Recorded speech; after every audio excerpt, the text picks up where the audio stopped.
So this is the third workshop in the NRIS Modern Fortran workshop series.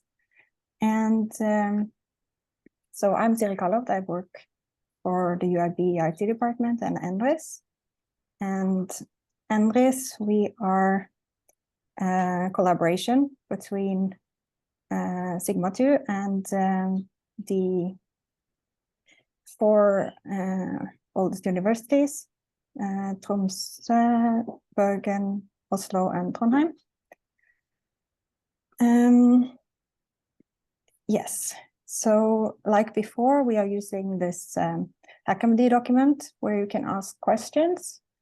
And on the top of the page, you will find the edit button. So yeah, we will be very happy to have your questions, like Ole showed you now. And then during the training, we are following the carpentry's code of conduct, which means that we are respectful to each other. Yes, and we can be contacted if there is anything. Yeah. And then I think that's it. So, Ole, would you like to get started? Yeah, I'm happy to start. So we put in here some icebreaker questions and what kind of accelerators you have been experienced and so on. I see which software stack, non-ISO language for Python 1 and non-1. So this is actually quite good. I mean, we are, for those of you who have ever seen any CUDA thing, you will see that this is for the special interested. Anyway, I come from a background in natural scientist chemistry, so I am not a computer scientist per se. I've been playing around in this field for a couple of decades or 3 decades now, but I don't have my experience from training as a computer scientist. So I don't know all the deeper things, the things behind object orientations and so on. I just learn how to use the tools. And hence I'm trying to convey how to use the tools with you. Which brings us over to today's topic. Offloading to accelerator. There's been a lot of talks and discussions about using the GPU as a computational element for years. For those of you who have ever played with images, you will have noticed that there is something called a gamma function, and you can pull on sliders and such and change the appearance of the pictures. The gamma function is an interesting one because it is an exponential function and an inversion. So it's 1 over gamma erased. That one is erased to the power of e, so it's an exponential function. And the first time I saw that on a graphic card more than 20 years ago, I thought that, okay, a graphic card can do this in real time. And at that time, people were still discussing when the electron beam was sweeping the screen on the old screens, and it could do that at 65 kilohertz or more. So it could do this calculation in real time at the sweeping speed of the beam of an old computer screen. So that must be quite capable mathematical machinery inside the card. So that was the first time I was exposed to the thought of that you could do calculation with the graphic card. And from there on, it went gradually, and things just improved over year. Since things grow exponentially, sooner or later, it looks like a hockey stick figure. So now we are on a very rapid ramp of the slope. But gradually, it will end like all growth curves. It will be an S-shaped curve. It starts slow, it grows rapidly, then it levels off. But we are not on the level out yet. But The accelerators can do really wonderful thing because they are extremely powerful and they can run a huge amount of threads. No wonder that NVIDIA introduced the terminology from weaving when they are talking about the warp. That's all the fixed thread on a loom. And so they can run thousands of threads simultaneously, but they have to be quite similar. If you have an if test in one of the streams, its instruction stream, it's not good. So but this is a bit more theoretical for working on the accelerators, because we are relieving ourselves from all these things. We are just using it from the Fortran language. Same applies to C++, but I don't know C++ very well, so I'm not going into that. But for those of you who are interested, you can do all of this also in C++ without code changes, very minor code changes.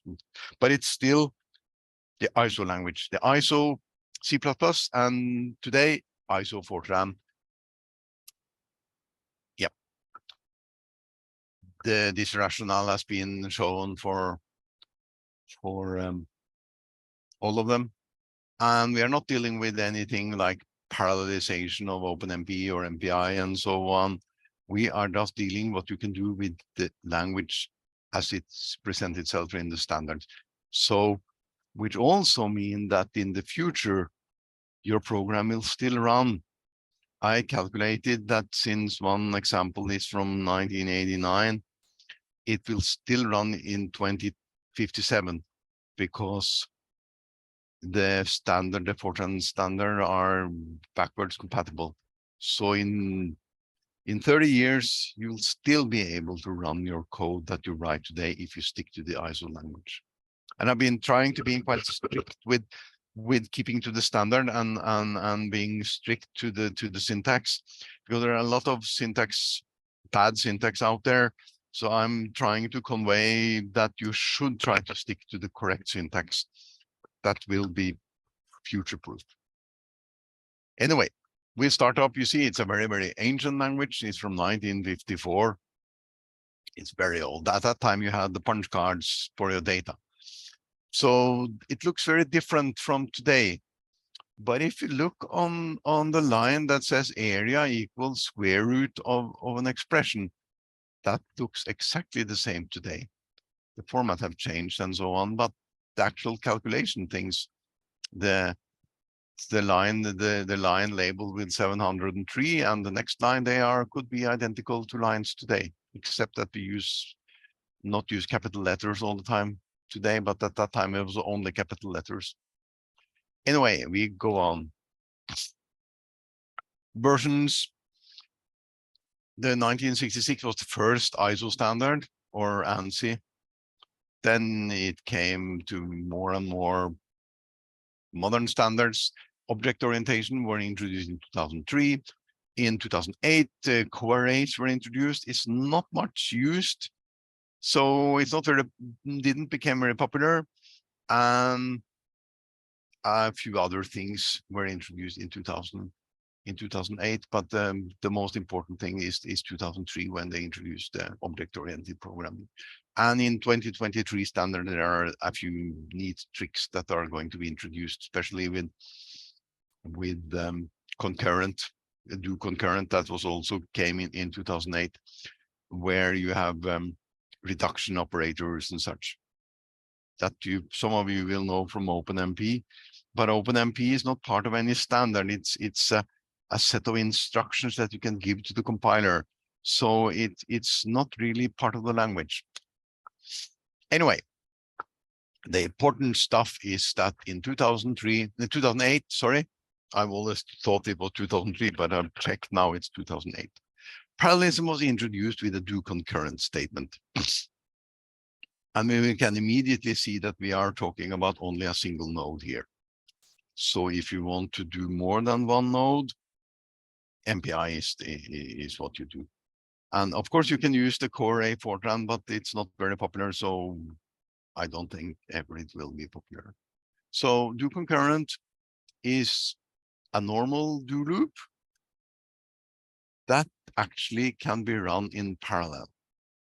That's given by the concurrent keyword. So the only thing you need to change is to change do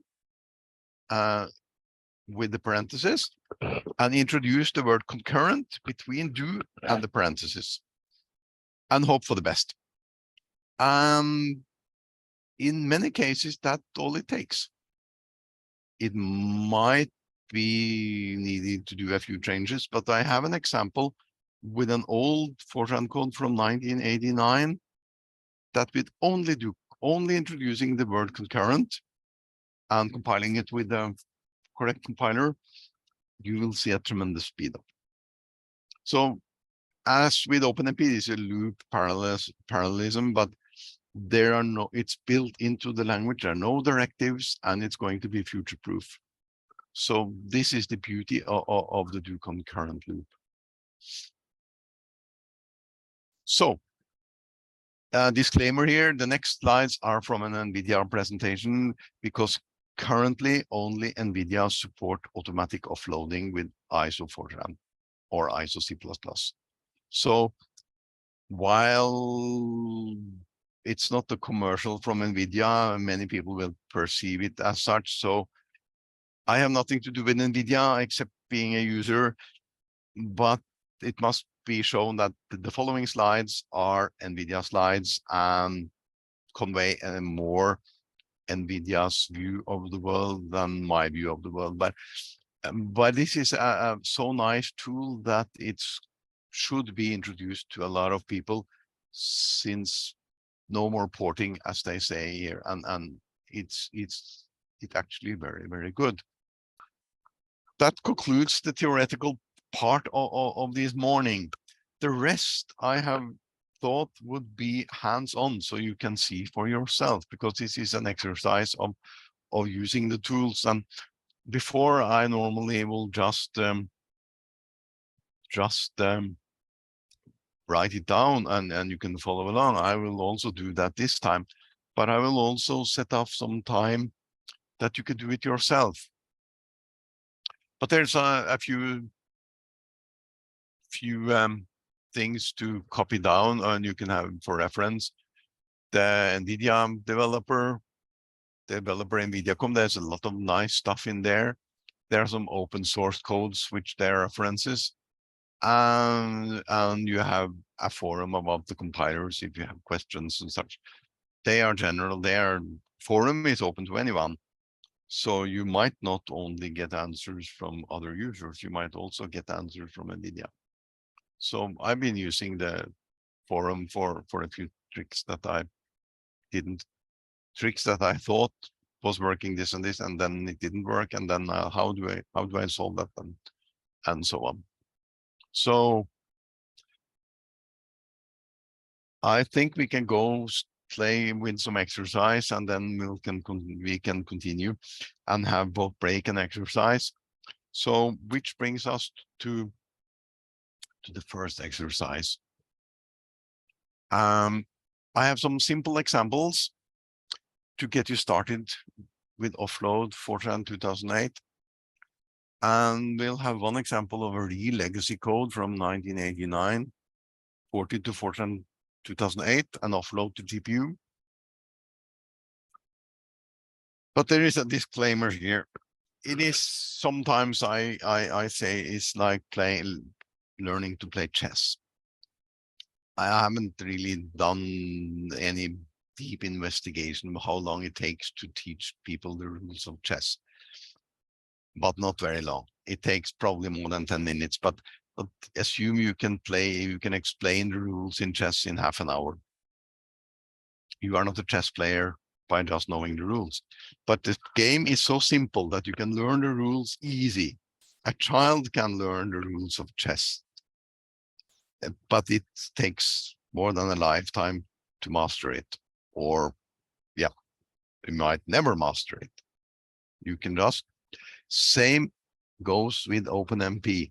It can be learned in an afternoon, but can take a lifetime to fully master. So is with do concurrent. It's easy. You can start parallelizing a program in an afternoon. Maybe you get a speed of 2. So it's very nice. But there might be potential for much higher speedups. But then again, how much effort do you want to put in? So while it's easy to program and it's in the language, it also boils down to the programmer. What can the programmer do? But in most cases, even the simple changes in even simple things might be beneficial. And a speed above 2 means that if your program takes more than a week to complete, so when you started on Friday, you have to wait for the next Friday to examine the data. If you can speed up in 2, you get the answer on Wednesday, maybe. So you have 2 days of analyzing the data. So if you can speed up in 4, you can maybe have two iterations per week and so on. So even simple speedups can be very beneficial. And since do concurrent is part of the language, your Fortran code will compile and run in 2027. 2057, because it always future-proof, so that you can tip the compiler back to the version that you had before. If you look on the GNU compiler standards, there are some, you can tip it back to this and this standard. You can also put it back to legacy. So they are fairly future-proof. I cannot predict the future into 2057 and claim that I'm 100% sure that your code will run. But some of you might be sitting in 34 years and play with Fortran code and see that your code that you learned in 2023 still runs. So, oh, sorry. We'll start off with some codes, and I'll be following the document and also the chat, but you please use the document, and we'll run some demo. I can run the demo for you, and then you can run demo yourself. So you can find the code there. And I mean, now you should probably see my my Emacs screen. And this is the first example. I also, in all of the demos, I have a README file so that you know how to run. But in order to run, you have to be on a node where there is a GPU. You can use the allocate salloc to run, or you can write a bash file, bash script file, and submit it as a normal job with SBatch. So I normally try to prepare to run interactive, but if everybody wants to run interactive, I don't think it's going to be that good. So, and you don't set 4 hours as I have done. Maybe put in a couple of minutes. Otherwise, you will probably reserve the node for too long so nobody else can use it. I think you can put in several jobs with 1 node and 4 tasks per node, or 2 tasks per node or something. So this we have to figure out while we are at it. And of course, the module to use is the NVHPC for Q.12. If you come across 22, it's my SED that didn't work, so it should be this module. I run a SED replacement in most of the files. And for those of you who want to run multi-core, when you are dealing with NVIDIA Fortran and multi-core, it doesn't use the OOMP number of threads. It uses ACC number of cores, because it uses the OpenACC standard to parallelize. So if you use OpenMP, it's normally OMP underscore num threads and the number. But in the NV Fortran and NVC, they are normally using ACC number, of course, when you're using this one. So without further ado, we'll go to the demo. Just to show you that to do timing, I wrote a timing function decades ago, but it's been updated because now there is an variable called nanoseconds in the time struct, and it doesn't do nanosecond resolution, but it's quite good. It's about 10 nanosecond in resolution, so you can time things quite good. You can even time a function call and so on. So this is a nice one. So that's something that you can copy and have lying around if you ever want to time something with high accuracy, high precision, or very good resolution. And of course, Fortran uses all variables with a postfix, with a pen with an underscore. And I did not want to call my function with the underscore, so I put in a pragma weak, so that there will be a weak symbol. So if you call my second underscore, it will just be called with the equivalent of an alias to my second. But I could put in it here, but then it will be hard to call from C programs and such. So it's better to put in a weak symbol here. So that function will be used in many of them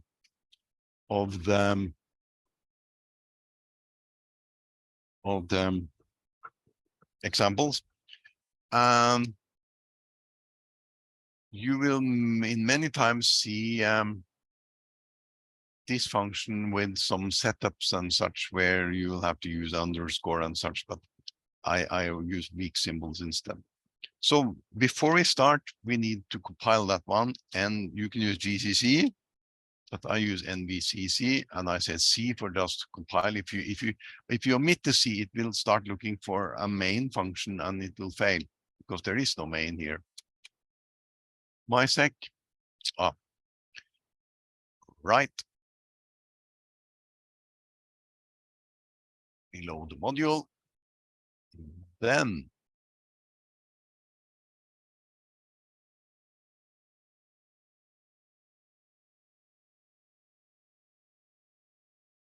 we get an object file. And this is a neat trick that you should write down in your notebook. How do we look for, I put in an A to show the number, because if you use this in find, it will be nice to also see exactly which file you are using. Here it's only one file, but if I have hundreds of files and fill the screen several times, it could be nice to also display which file that. Now you see that my seconds contain a call to clock get time, which is an undefined symbol because it's a call to something. Then there is a true, which means that the symbol is there, my second. And there is a weak symbol, my second underscore. And the weak symbols are the same as true symbols. They are callable. So this is an interesting little utility NM to dig out the symbols in an object file. Next step would be to compile the stuff. We can compile for multi-core, which means CPUs. We can compile for GPUs. And then there's no need to do any optimization here. So without further ado, we run the compilation.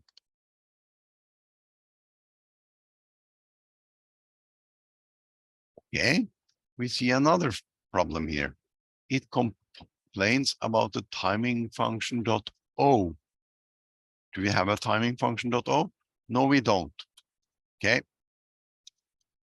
Timing functions.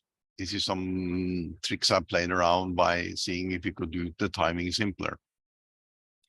There is a module called timing,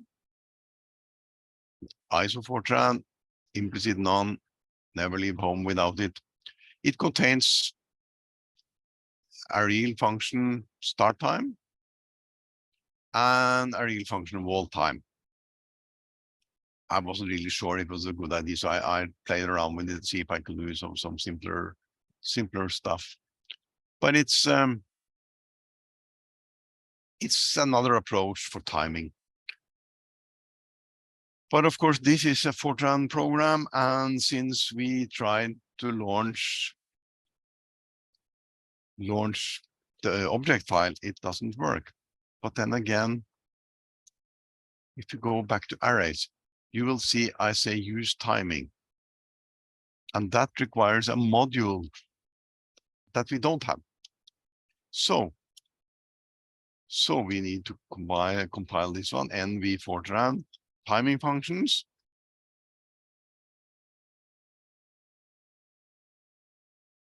Now we have timing.mod. And if we run the NM again,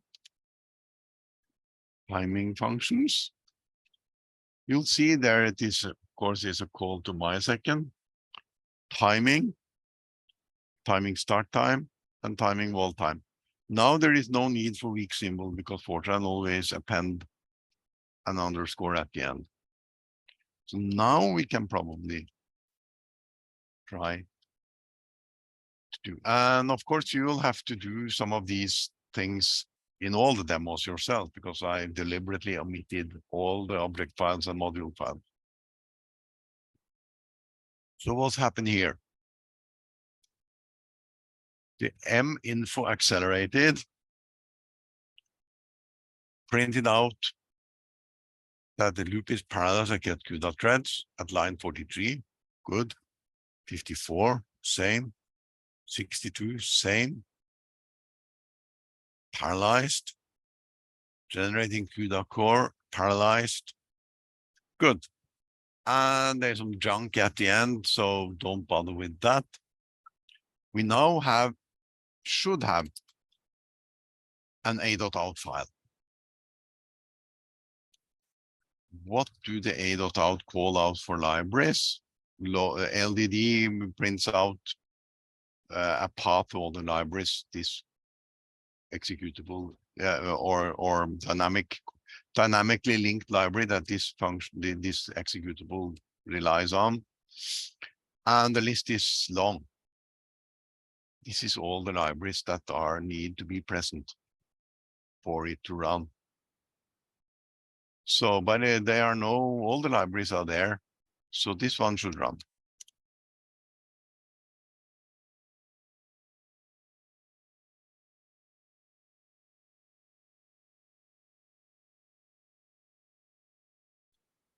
What does the program actually do? The program is fairly simple.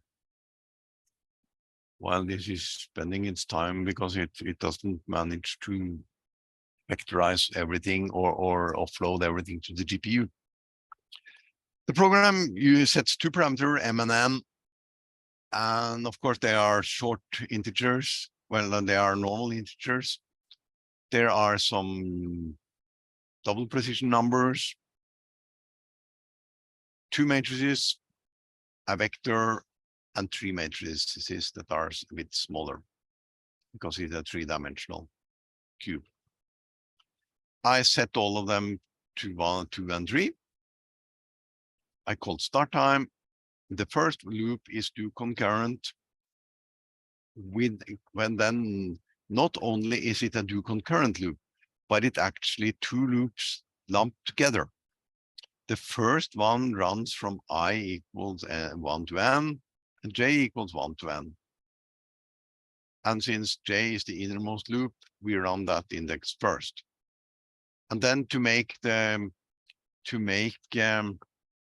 the GPU to do some math, I deliberately raised it to the power of 0.65, and it's a real number, 64 real number. So it has to do both logarithm and exponential and so on. Then I took the log 10, and then I took the sine to it to just have some more math to do, and print out some answers in second. The next one is a vector one. It takes the logarithm, the log 10, cosine and sine, and multiply together and such. And it goes through not the columns, but the lines. Then the next one takes a cube, raise it to, if you say 2, the compiler are actually quite smart. If you raise it to the power of an integer 2, it will just replace it by a multiplication by itself, because that's, even if you raise it to the power of any normal integer, that compiler can understand that and figure out how to do it. So the compiler can be quite smart. Then again, read the compiler instructions or the optimization report. Next one is, you see, these are loops, but this one is a bit more tricky. I have the Z. Z is a three-dimensional cube. On the first training, we had vector syntax. So this is one question I posed to NVIDIA. How do I use vector syntax and do concurrent, since you don't have to have any loop? I just run the loop once, they say. So here I put in a do concurrent with only one iteration. And then I say Z. I remember Z was a cube by m by m by m. I take log 10 of x. X is also a cube by m by m by m. So in this line, all the elements in the cube are dealt with a single line of instructions. In old Fortran, it will be 3 loops outside each other. Now we can do it using the vector syntax and take all in Go. But in order to offload it, we need to use the do concurrent. Next one is a where statement.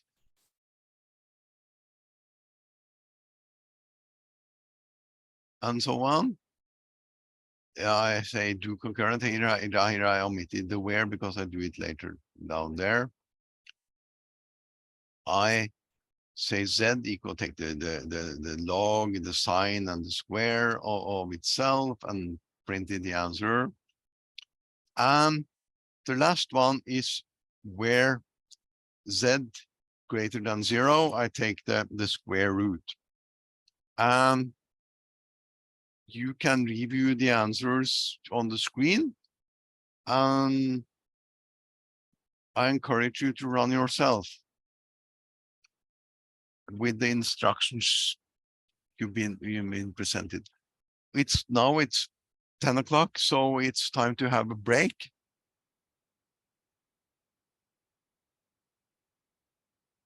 So it run through. There's another interesting little thing that you can do on the, if you are logged into a node with GPUs on.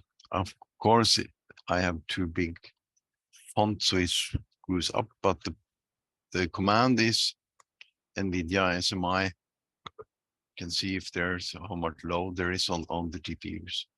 It also tells you what kind of. It's an old-fashioned P100 here. The newest one is H100, and then common one today is A100, but we have P100 here.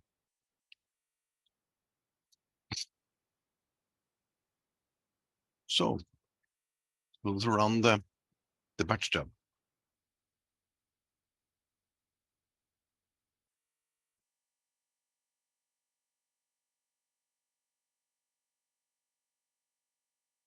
I should change the offload here to the correct one.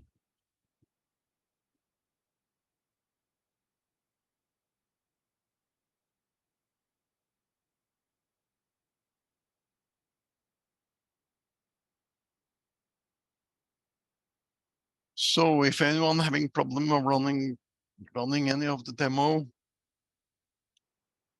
either unmute yourself and shout out, because we are not that many participants, or use the HackMD. And I think in 10:30 we'll go take the second demo, and then we'll continue consecutively with the demos until I think we have ample time today to run through some demos, because it's not really that much theory to convey and explain with the offloading.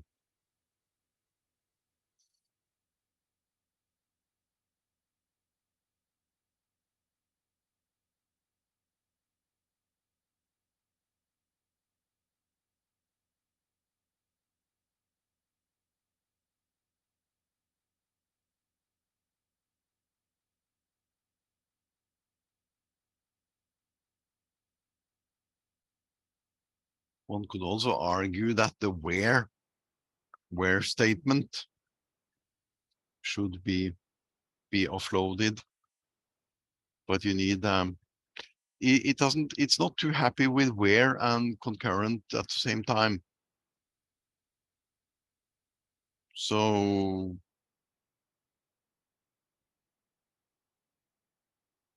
it's not so easy.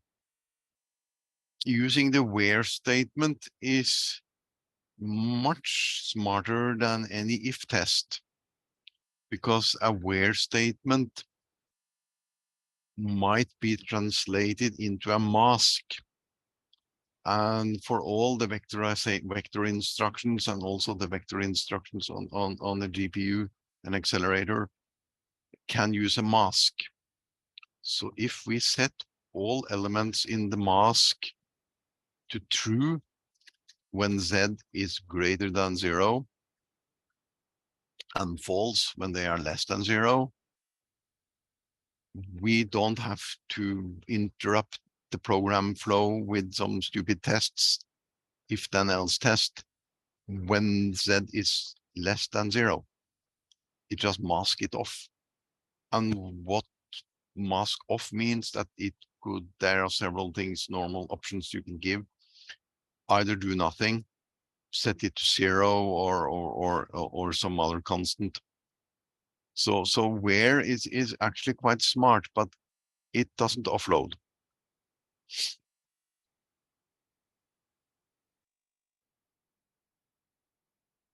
What I did now is to run it with on pure CPU only, and you see there's a different parallelization looks on CPU threads. And if we now look at the time it takes,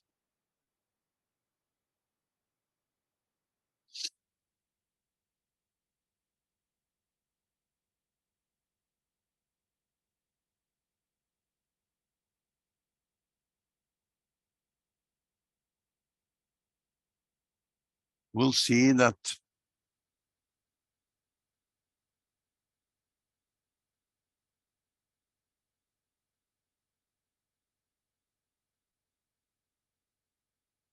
another thing that it's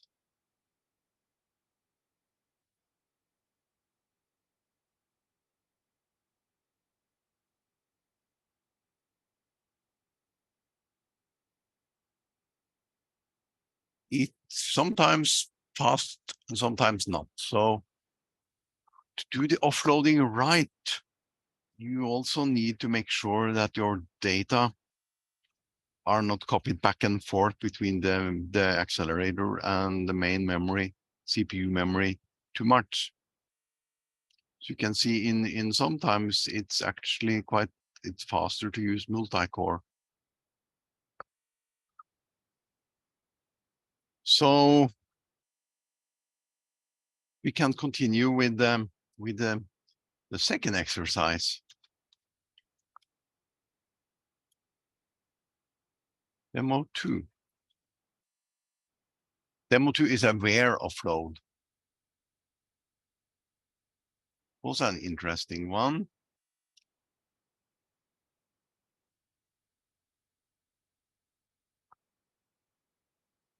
Two, not three.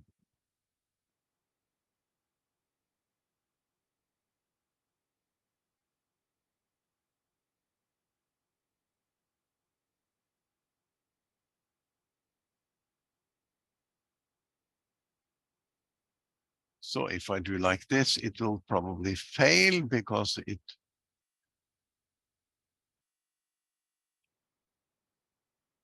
yep, it cannot find this.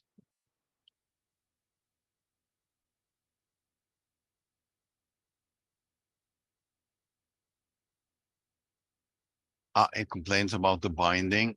I've been nice here. I say external binding C and my second, but because it's going to bind to it to C to get the same, to be make sure that it's a double precision. But who cares? It's a warning. Now we can start it. I run interactively, but you see it took 3.2 seconds to run this. I used aware, but we could try it with using multi-core and see what's happening. First, we set, I use 4 cores in nice, not to exploit the system too much.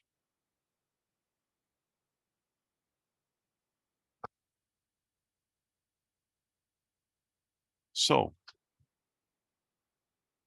you see copying the data over to the GPU incurs some penalty.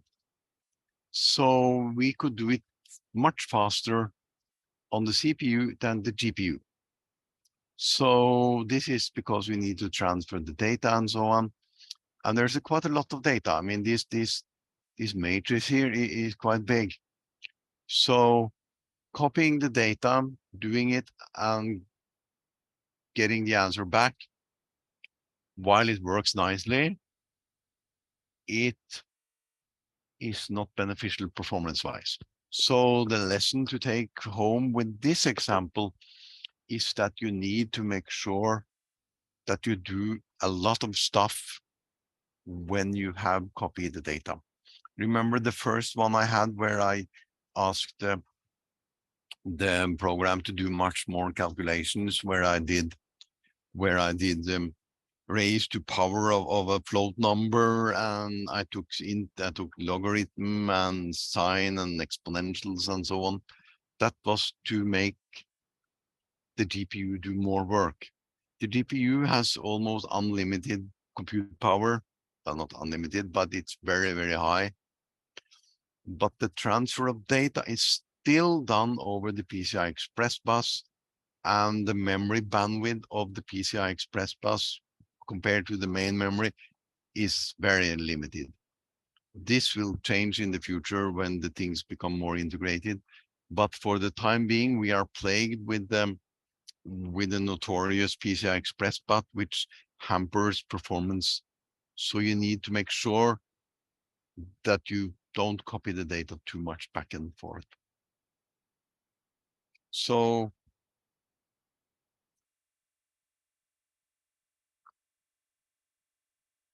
anyone have problem of running this? I can also try to see if I can run it with I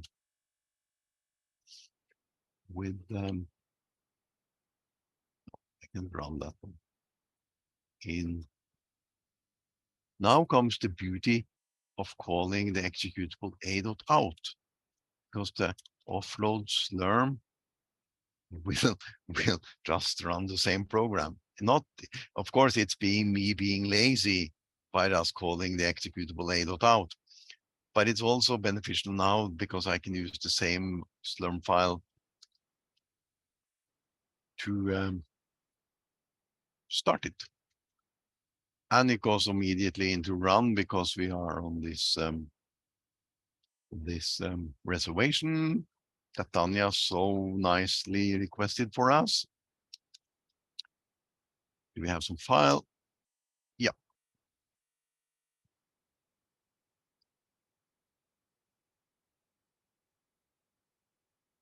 But this was the executable made with multi-core. Yep. So we can go back and we can use it with the CPU, with the accelerator. Can run it once more.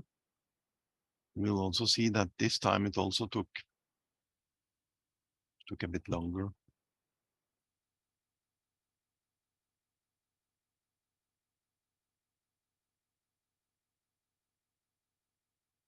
3.2.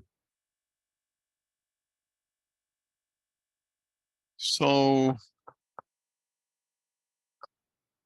I haven't received any feedback about any of you having issues by running. And since this demo was very simple, if somebody want to have more time to run the demo too, or I just continue with the number 3.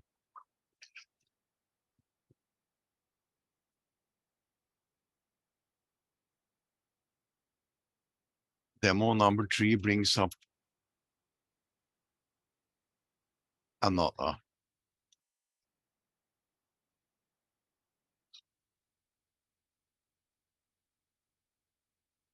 This was happen when the lines are too long.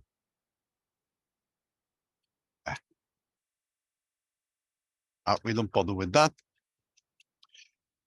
This brings up another issue with them here.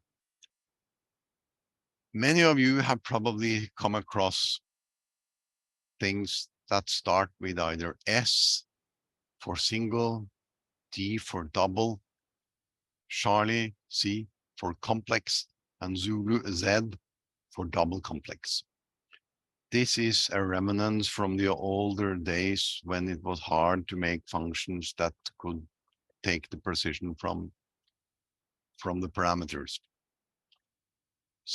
Many of you probably followed one of the earlier courses when we learned how to make a swap function that could swap 2 numbers, and the function was called swap, and it could take integer, single, double complex, or whatever, and swap them so that you will call only one function.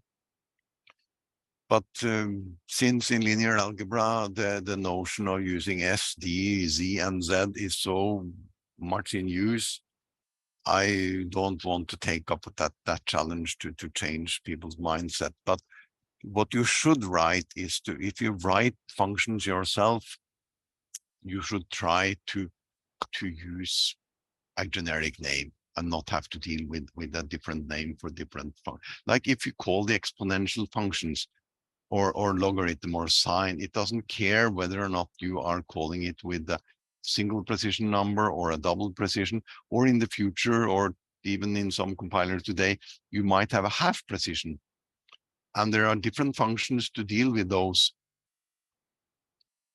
But the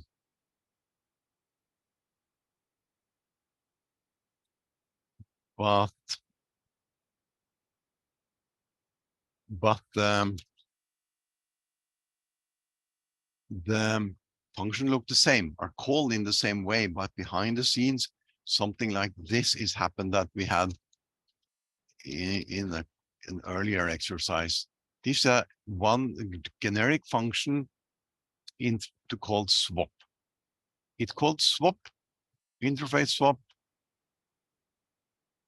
and there are procedures for swap R32, real 32, real 64, complex single, complex double, short integers, normal integers, 32-bit integers, and 64-bit integers. So these different functions are called here, but you only, in the module, you only use swap.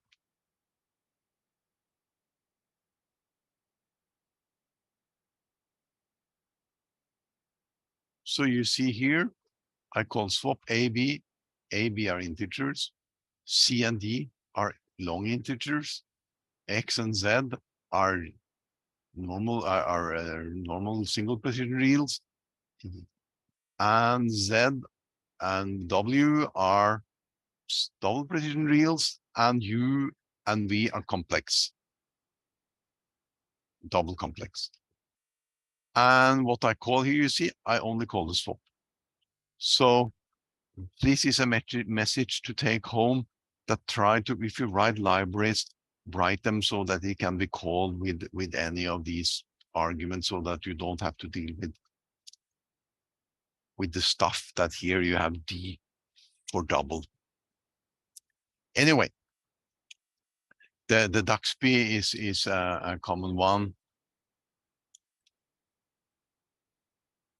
It's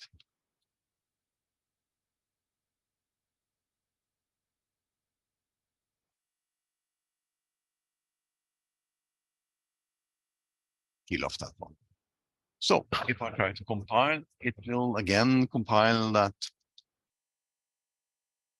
Now we can try to compile DCC with MySec. It should work. I haven't tried that one. Interesting to try. Try with multi-core this time. We start up with multi-core.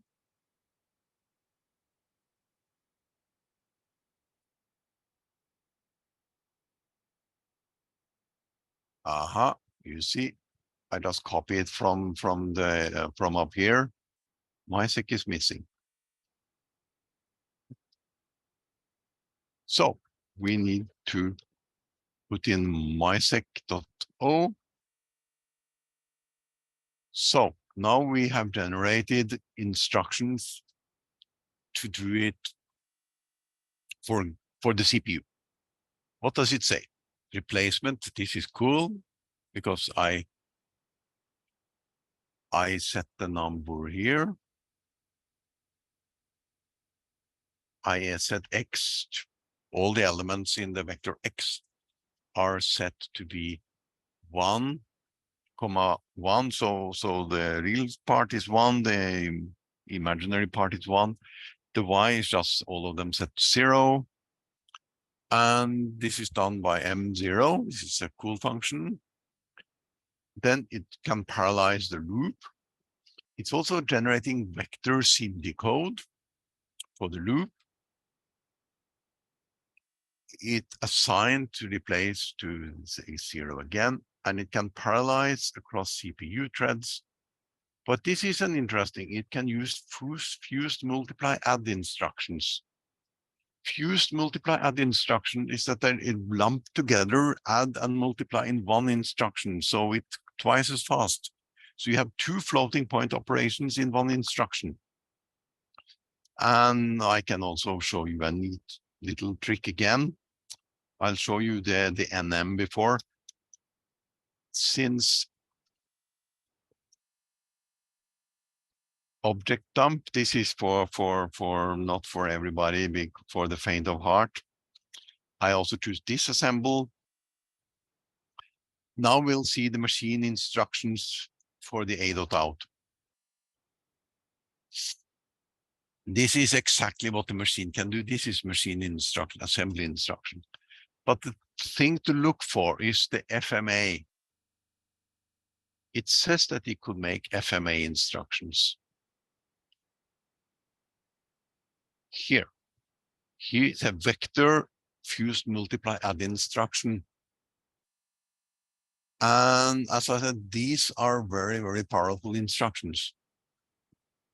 It's so what I use this the object dump for is to look for fuse multiply add instruction to see if there are many of them. And you'll see that it takes parameter YMM.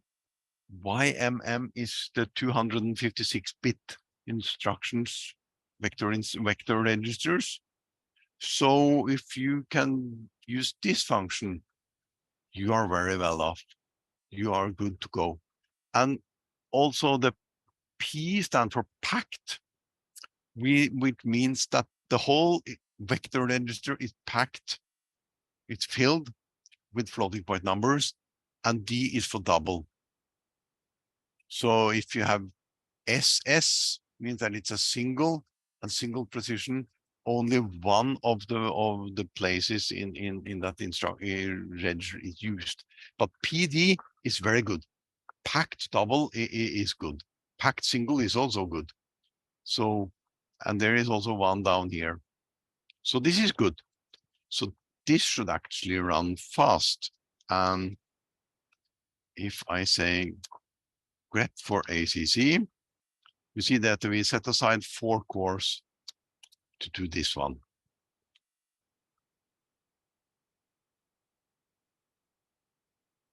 And there's no timing here, so we have to say user bin time minus v. So they haven't built that one in yet. Okay, we can use time.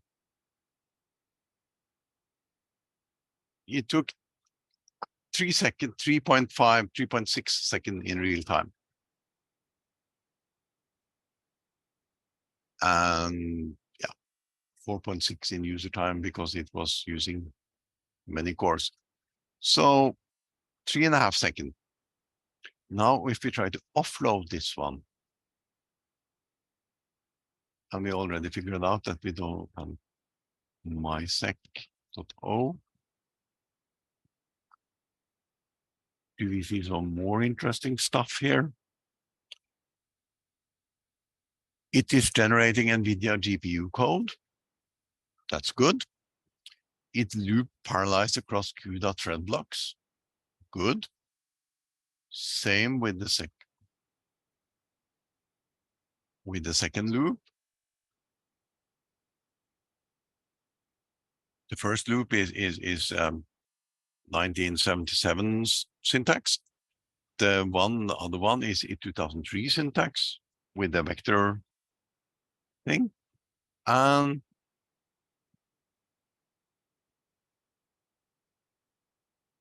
we can now run it again. We can use the time but up here is also the timing for how long it took. You see, for the old time was faster, the vector syntax slightly longer. Now we'll see what happened with the accelerated one.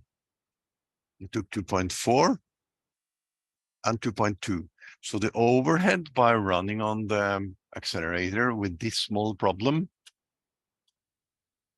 was not good. It wasn't worth it. Again, an exercise that moving data around is more costly than calculating. So the message to take home again is that you need a lot of calculations to make it beneficial. Of course, I could have given you only examples with a lot of calculation where it pays off tremendously, but that will be cheating. You'll soon enough figure out that you need to take care of data and data movement and try to keep the data on the accelerator for as long as possible. But that will change in the future. Future thing, less than a handful of years ahead, they will be tightly integrated, and there will be no difference between the CPU memory and the accelerator memory. They will be the same. So this wouldn't apply. Any more questions or comments and so on? Or should we continue with the next demo?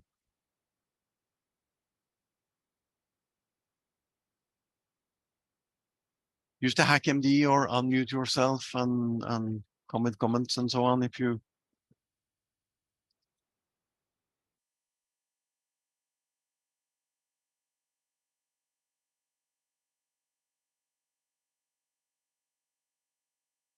I didn't bother to run the number 3 demo in the queuing system because we've shown that before.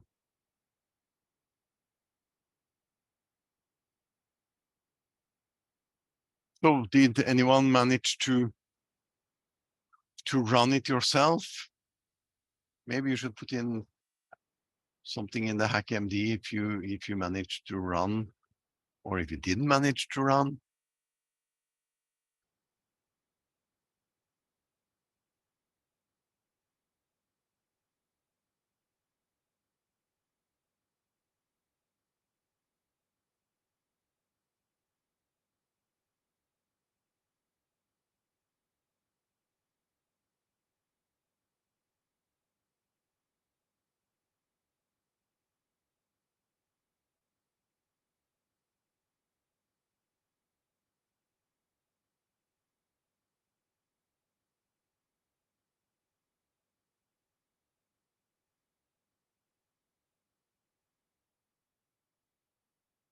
It doesn't actually require underscore anyway, it doesn't matter.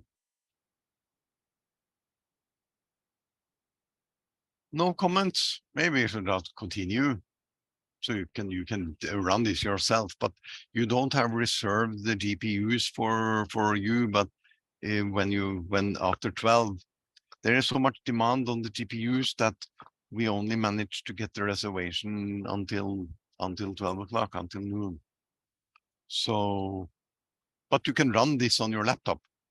Many laptops have NVIDIA's graphic adapters, and a lot of this thing can run on your laptop or on your home computer or whatever, and on Fox, and on the lightweight HPC at UIO, where they have the ML node, ML for machine learning. They also have NVIDIA GPUs. You can run the software there. I normally develop this on locally. But the smooth function, we NVCC, no, we used GCC last time, and that was worked nice. My second. Of course, I just could have copied the object file from the other one, but it's an interesting exercise. We try to run it with multi-core. Aha. This is me laying a trap again. Okay, what does it say? Why does it work? It says use types. Aha. Use types. Here I've been using ISO Fortran environment and Real 64. But that's part of what the ISO and Fortran environment gives you, which is the correct one to do.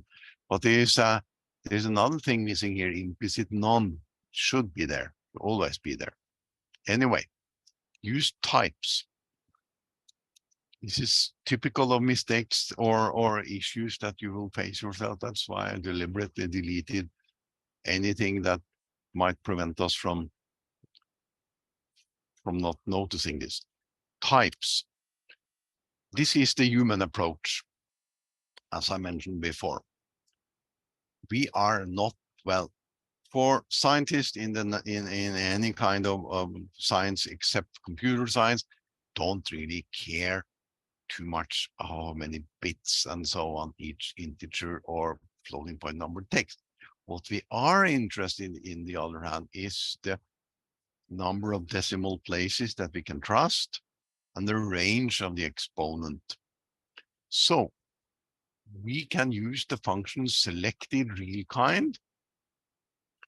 We say precision 6, we want 6 decimal places, and we want an exponent with a range of at least 20, at least 6 decimal places, and at least plus or minus 20 on the exponent.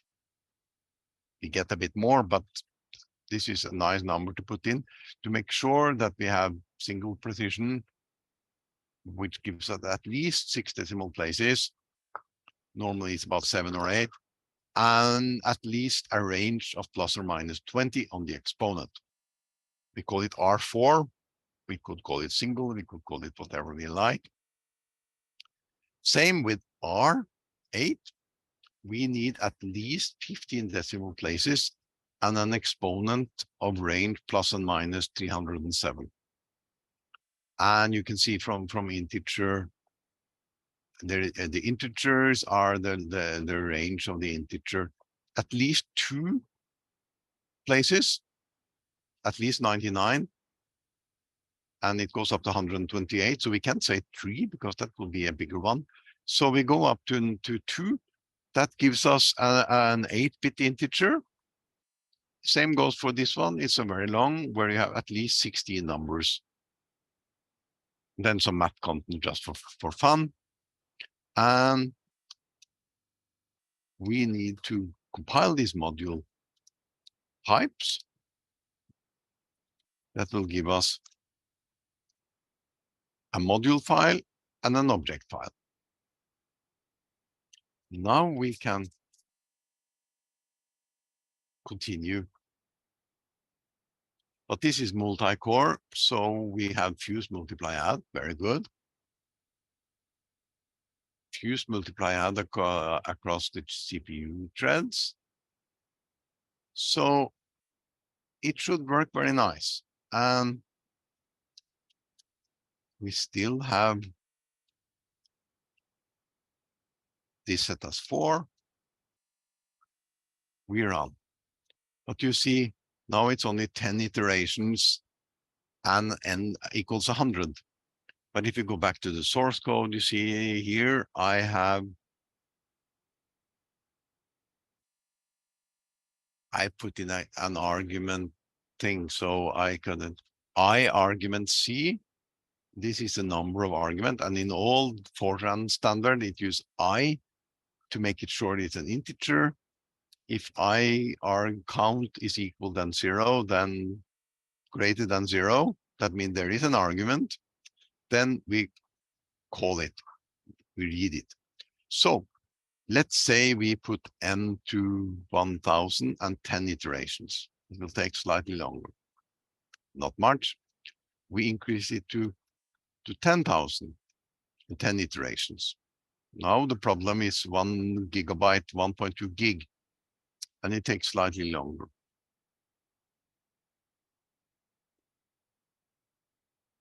Did I push my luck? Maybe, yeah. Now it takes a few more seconds to complete. And what does it do? It's called the smooth function. And calculates the time. The smooth function is just an averaging function. Fairly simple stuff, but it's a lot of plus and minuses and so on, and fiddling with the indexes. So it's also an index problem by memory access. And memory access are generally not so easy. But you can also see that there are 2 loops. There are this loop that goes from 1 to n minus 1, and j that goes from 2 to m minus 1. So there are 2 of these. And we got 6.4 seconds on the CPU with 4 cores. We can see if we can offload it to the GPU. At least it managed to make code for it. And we run it again.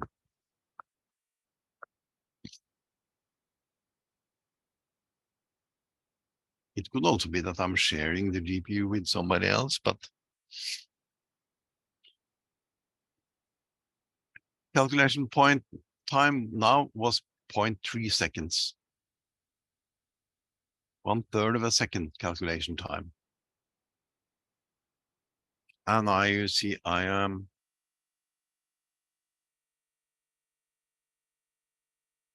calling my second here. So that's exactly the time it took to run the smooth filter. And does it make sense?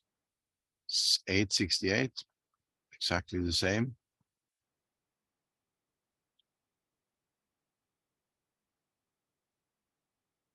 $22.84. So to the last decimal place, it's the same, 106, 543. And the time it took was 0.3 seconds. Here it took 6 seconds. So 20 times faster on the GPU than on 4 CPU cores. Of course, we could run on more CPU cores and have it speed up again there. But this is to illustrate the problem that this time it was 20 times faster to offload to the GPU. And what did we do? Nothing. You see the Fortran code here is just to say it's just simple Fortran code. We didn't do anything special. The only thing we did was to use do concurrent. And since do concurrent works exactly the same way when we are running on CPU, so there is no reason not to say use do concurrent everywhere. Any comments and questions about this one?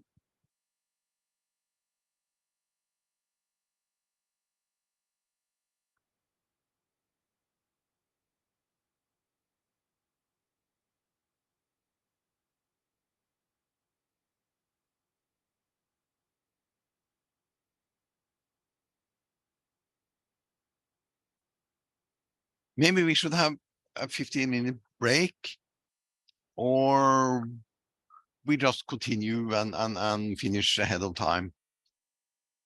This one is a bit interesting.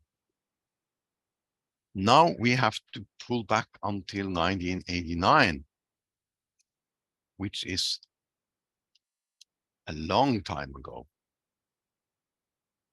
I remember it very well because I was traveling Southeast Asia in 1989.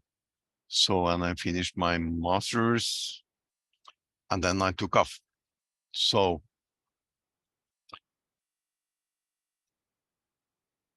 but it's a long time ago.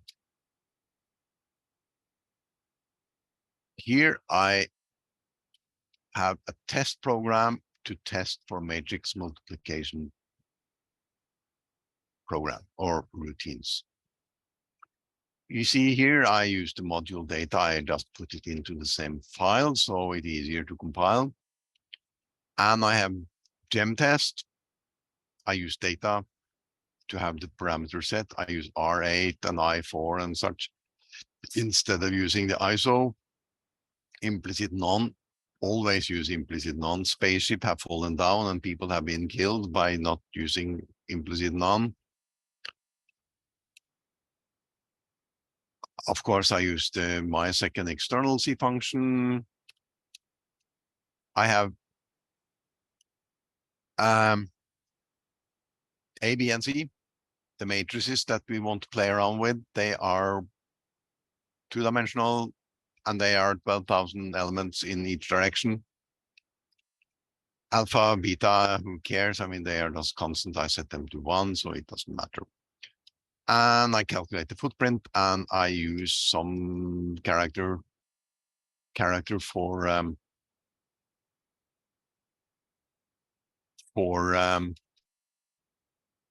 format.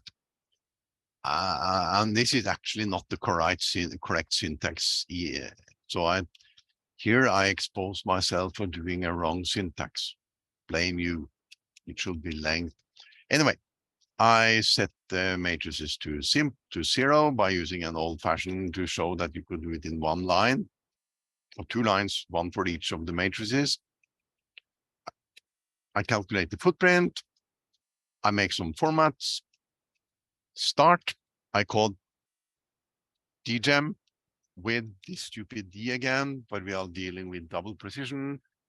Print out the sum of the matrix, the sum of the multiplied matrices, and a couple of elements just to see that it makes sense. And of course, I'm taking the time. So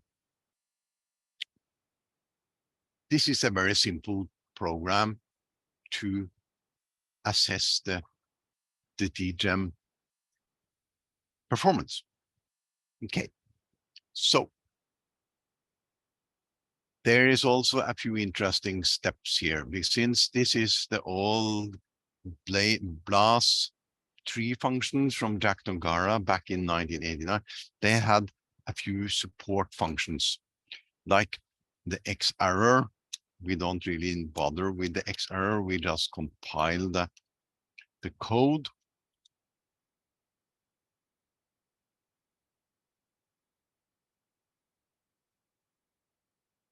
Don't bother. We also have something called LSAME, which is just checking whether or not two things are the same. Who cares? We just compile it. It's been around since 1989, so we know it works. And interestingly enough, since this is 1977 standard Fortran, you see the NV Fortran doesn't complain at all. It just print nothing. So it is happy with almost 40-year-old code. As I said about future-proof, it was okay in 1989 or even in the 80s. It still compiles with no issues today. So now we are in the situation where we can try the multi-core.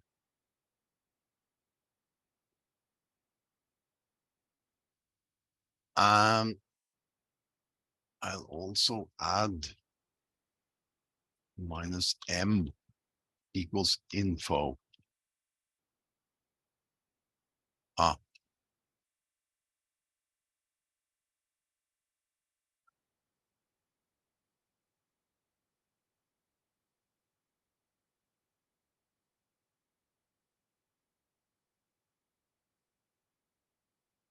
Now you see that the code, no, we should have, anyway, it will take almost forever if we are using the old one. Now we can find my second. I forgot that one.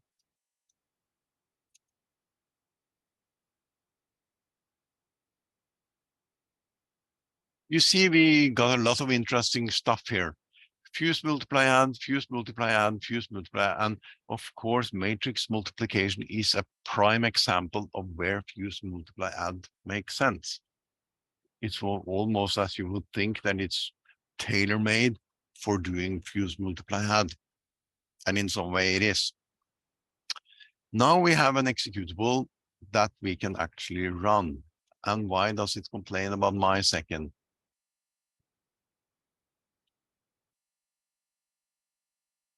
Because it called my sec. My mistake. Yep, now it's working. Sorry for that. And we still have 4 cores to run, but we are now using 3 GB footprint. Well, how does this code look like that we are actually using? The F, we first go to the, now we are running the, well, I was a bit unsure which direction I wanted to put this in.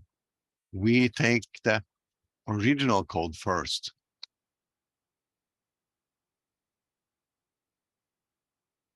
This is the code that was written by Jack Dongara back in this one, back in 1989. So you saw it compiles without any issues. This is how the code looked like. This is written decades ago. All capital letters, almost. It was state of the art in the old days.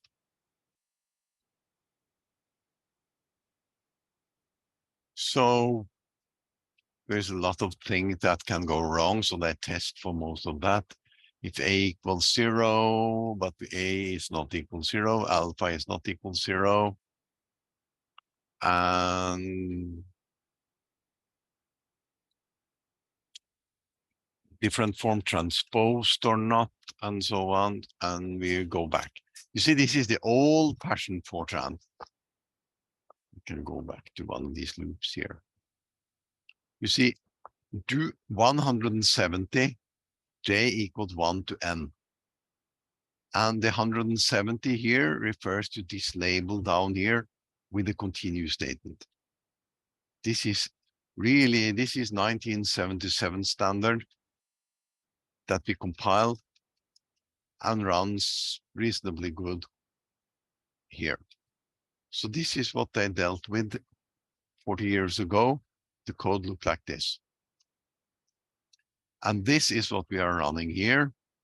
And it actually takes some time to complete.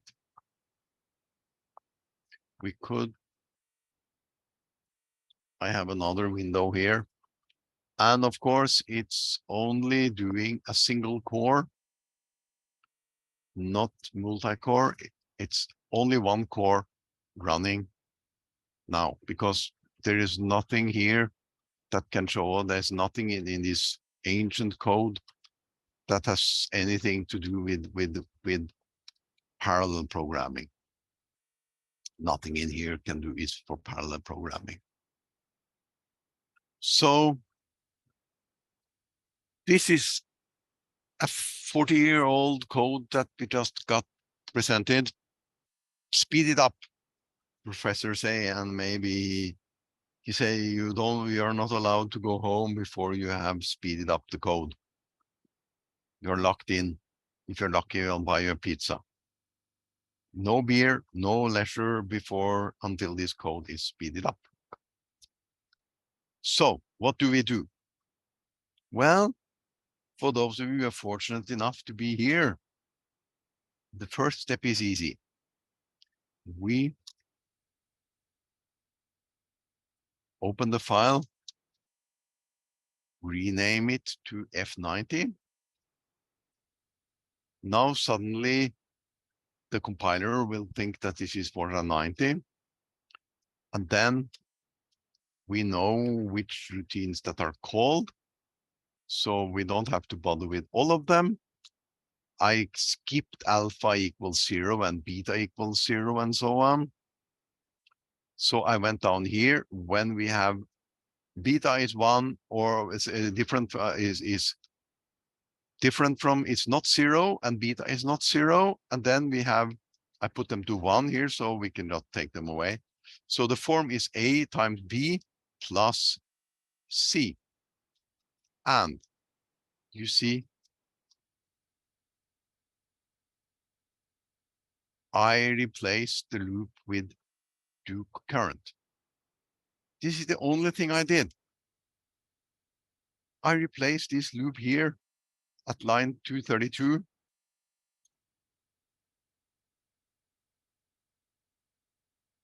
The 90 line, I replaced the 90 line with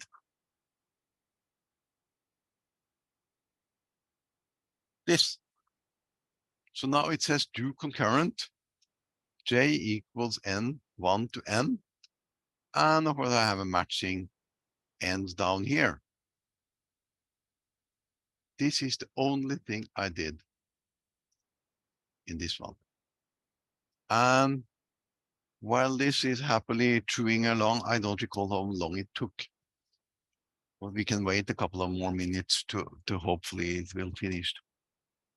Otherwise we can put it in put it into a batch job and continue interactively, because it's a bit boring to watch this. This is like watching paint dry. I mean, this is, or I could leave you with an exercise to do this. I think Control C. I don't bother. But we'll take the Fortran 90.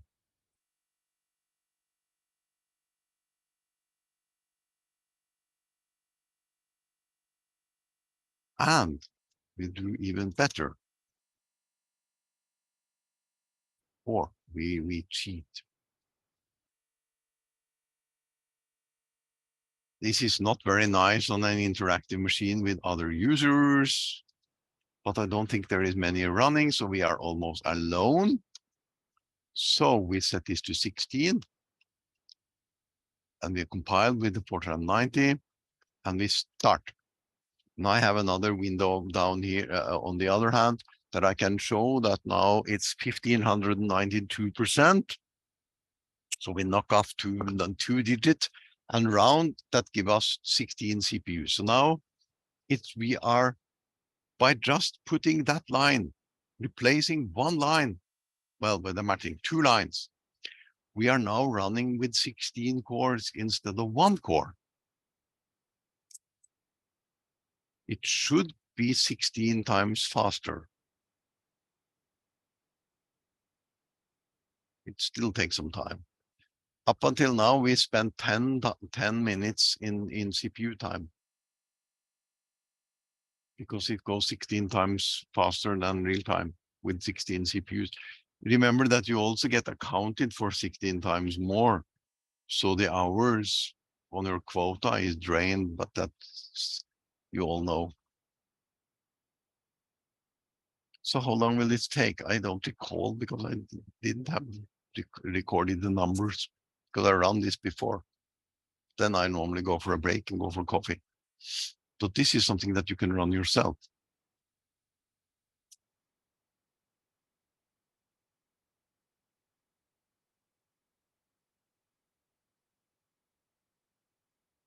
But I can move this window. Maiken, can you see the extra window with the top running? Yeah. Good. You can see that we run half an hour almost in system time.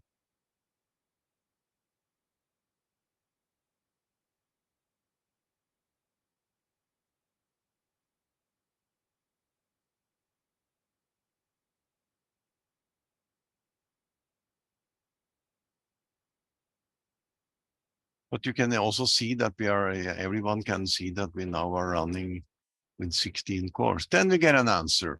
Cool. It took 128 seconds to complete.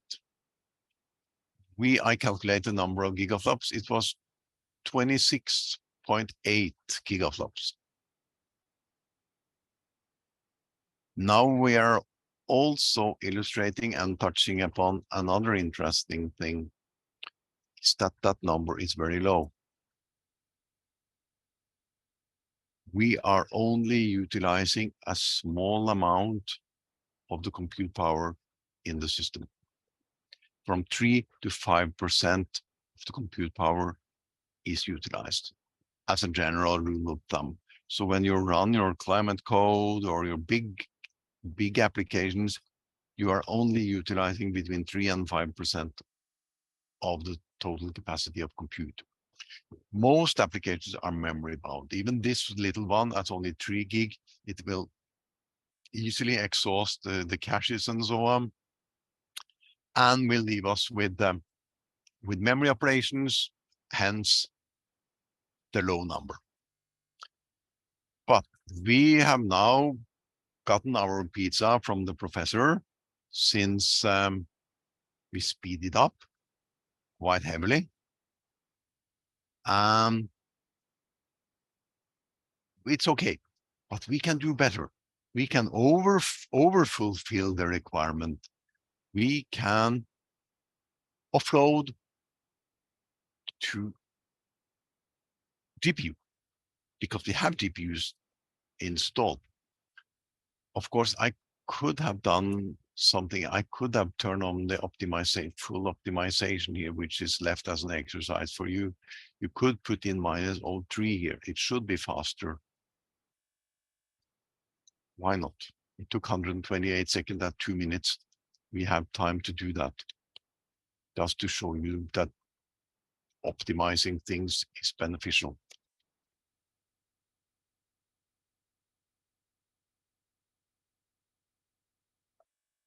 I think we got more more info now. It took 2 minutes before. It should take less. 128 seconds is slightly more than 2 minutes. This is just to show you how good optimization works. It is no wonder that the compiler optimized for us.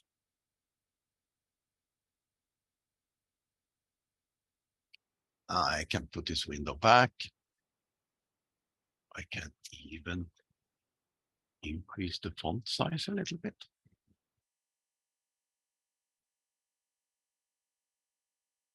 1591, 1596.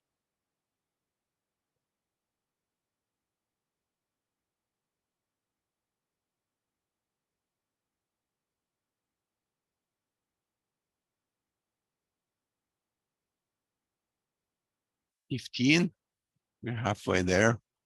16 minutes. It used 102 minutes before. That will be 32 minutes of runtime, or of system time, of core time, because we have 16 cores. So we'll see if the O3 gave us something.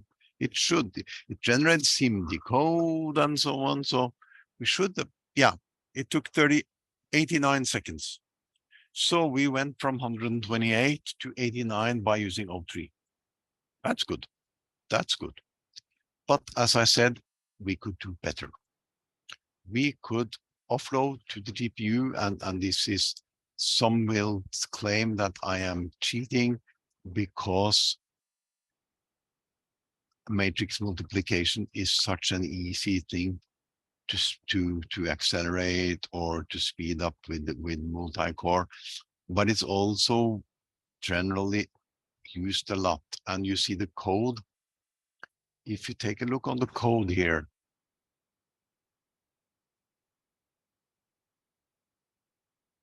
this codes and these loops here are not too different from weather forecast or climate code or computational fluid dynamics. Most of those codes have 3 different loops nested to go through the surface in X and Y direction and the height in the Z direction. Same with weather, with water flowing in a harbor and so on. So most of scientific codes look like this. So if we can get the compiler to understand how to speed up such a code, be a bit more complicated maybe, we are in a good situation. We could come down from 128 to 89. But we could also hope that we could accelerate it with the GPU or the accelerator. I put in standard GPU, info accelerated. The only thing I put in here was this, the GPU, instead of using the multi-core. I've already compiled the L same, and we are recompiling the F90 code.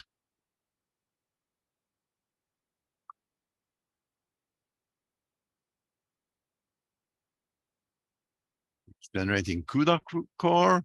So it understands that we have CUDA core, the DGEM, and it parallelized over 128 threads. So should look like we are good to go. Let's start. We go back here. We'll see that we are now running at 100%. But we can say NVIDIA SMI.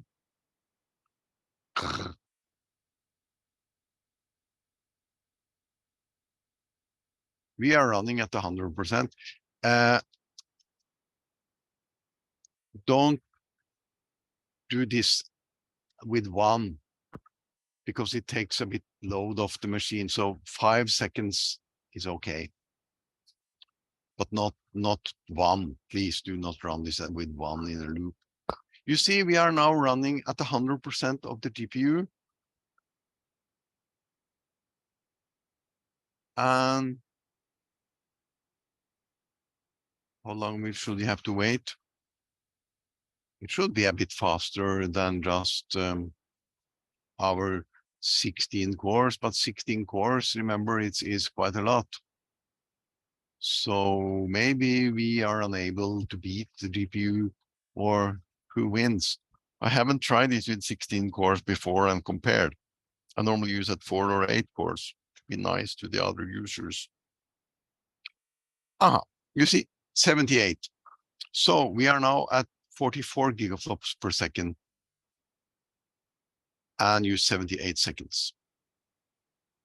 So it's, even though it wasn't that enormously speed up compared to 16 seconds, imagine that, but remember that we are starting off with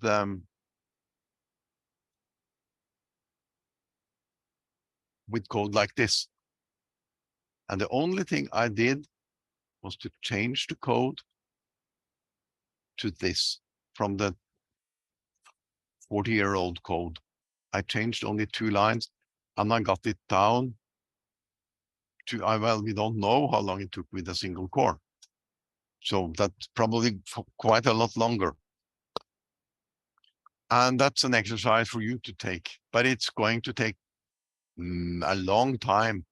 I think we are down to 7 gigaflops or something, 6 or 7 gigaflop on a single core or less. It's something in that area.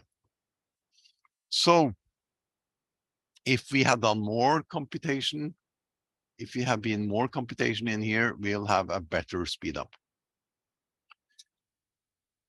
And this brings us over that, as I said, matrix multiplications have been done a lot in the past. And it's one of the major things that a computer do is linear algebra, of which matrix multiplication is just one. Then there must be a library. Of course there is. I mean, we just wrote our own dgem function here. It's easy to put all of those in a library. So that's easy.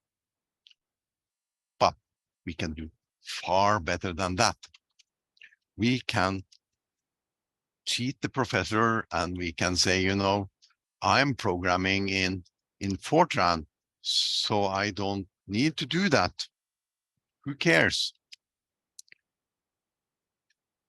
Here is some problems with the installation, so we'll have to deal with this later.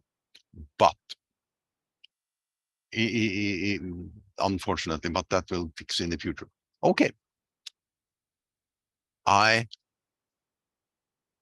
cheat. Yeah. Anyway, we'll go here first.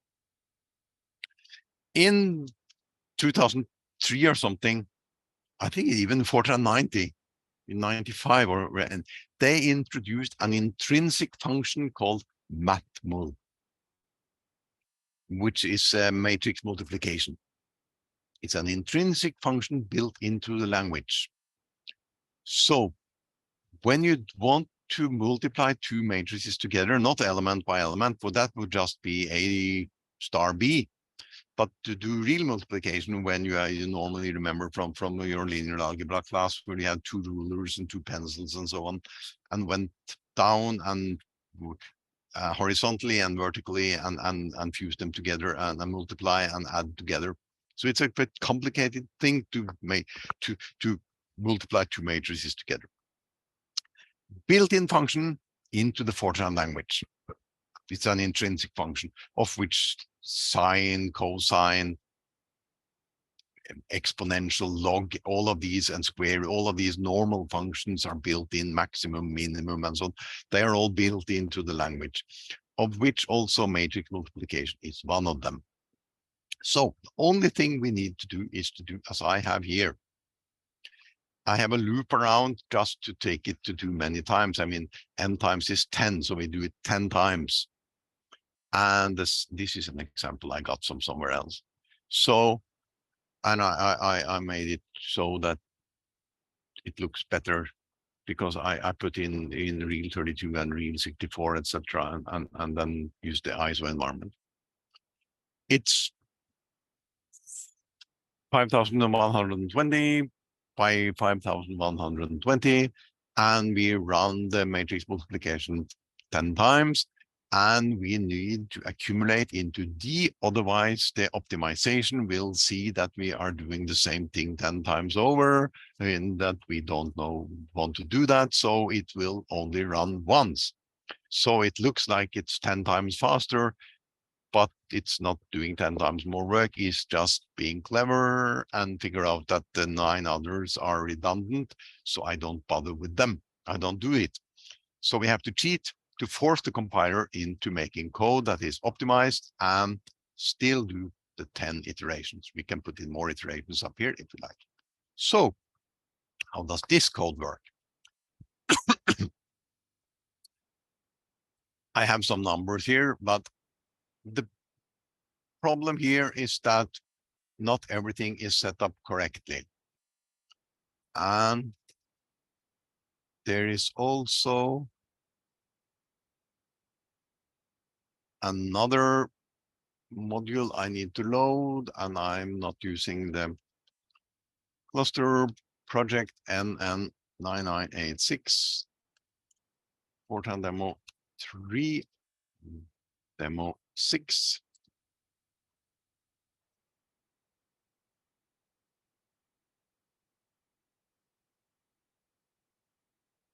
I also need to load this module. Now we can run. We need to put in a lot of these library paths to get things to work. Unfortunately, it will be fixed in the future. Some module will actually provide those for us. But for the time being, we have to provide these extra libraries.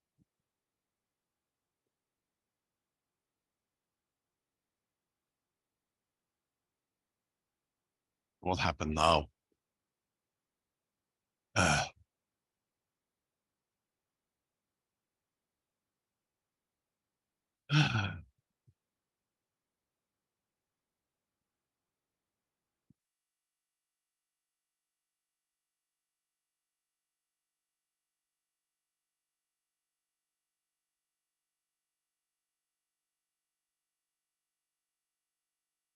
I made it simpler for you, so we'll copy that one.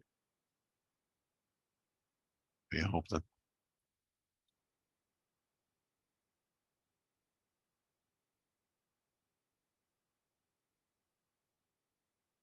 so your example is the right one that yeah, it did some complaints about who cares. I mean, we get now we have an a.out and it's 11:35, so it's new. So now we go back here and we put this into loop.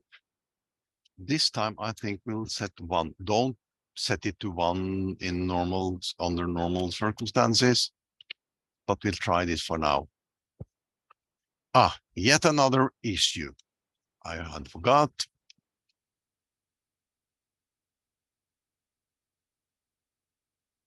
We need to export the load library path, because if I say a.out LDD I showed you before, this is all the libraries that is needed to run the program. And do we have something missing? It's not easy to spot with so many libraries. Normally there are not that many, but there must be something missing, otherwise it will just run. Not found. So we could use find looking for that library, but I've already done that and put it into your instructions.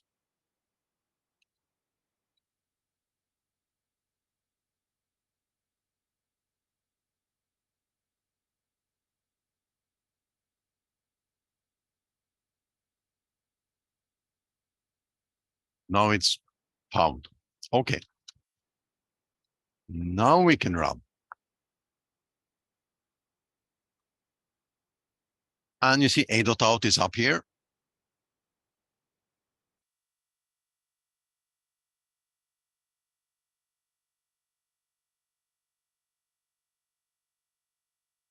It's running at 100%, but it's also done already. It's already done. But I'm not too happy with the answer. I got more yesterday. Yeah. I don't know why it's taking so long, but now we see we get the gigaflops number at more than 1,000, 1,100 at only 2.3 seconds. So we get gigaflops numbers at 1,100. That's a teraflop of performance at 64-bit. This is really, really outstanding numbers. So you could actually get extremely high performance if you have a library for your task. I think we'll see the same if we went looking for Fourier transform. So it works wonders. Of course, we could run just. I have some numbers here that I used before. I run it on a single core. It took 375 seconds with the matmul function, but it took that's 7 gigaflops. So we could easily run that one.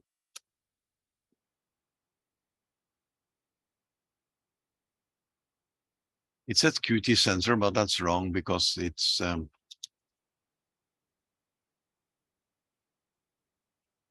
running at a single thread, as we see here on the CPU. And it does not run here. See, there's no processes running. So that one will run only at about 7 gigaflops. And then 375 seconds are 6 minutes or so. So you have to wait for some time. And this is even the optimized versions of the matmul. Well, of course, single core. And I got 1700 yesterday. And this is only by compiling with something like this instead of this. This is the only thing you have to do extra, and you get a speed up from 7 to 1,700. So in some ways, you can get huge speed ups, especially if there is something that is a library, if you have a library. For your own code, you might get nice speed up. You saw the examples from NVIDIA, 3, 5, up to 8, and so on. But that's general programming. The part that can be done in libraries, as you saw, some of them were using 2/3 in linear algebra and Fourier transform. Those could be speeded up by this factor. But the rest of the code would only see minor speedups, which is in the nature of how things works. So the accelerators are very powerful, but it's a bit tricky to exploit all their performance from normal languages. That's why we have to rely on libraries to get theoretical performance. But it's beneficial for us because we can get 2 to 4 times, maybe even more, if you're lucky, speed up on performance. While the accelerators are somewhat exotic today, they're going to be more and more common, and future system might have accelerators on all CPU cores, on all the nodes, and all CPUs will have access to chiplets with accelerators on. They might not look the same as today. They might be slightly different, but there will be accelerators on most nodes that you'll see. And you can see here, we are chatting along here. We spent 3 minutes, and you see now the clock is in real time because it's 99.7. And even this is the built-in fairly optimized version of the matrix multiplication. This function, intrinsic function. But this is the key where they're using this QCU for Q dot tensor extension or whatever, and the EX, I'm not sure what that. So there is a tensor core which is tailor-made to do complex multiplications and so on. Not complex, but complicated multiplication. It can do 4x4 matrices in one go and so on. So it's a very nice little thing in there. So that was the last demo.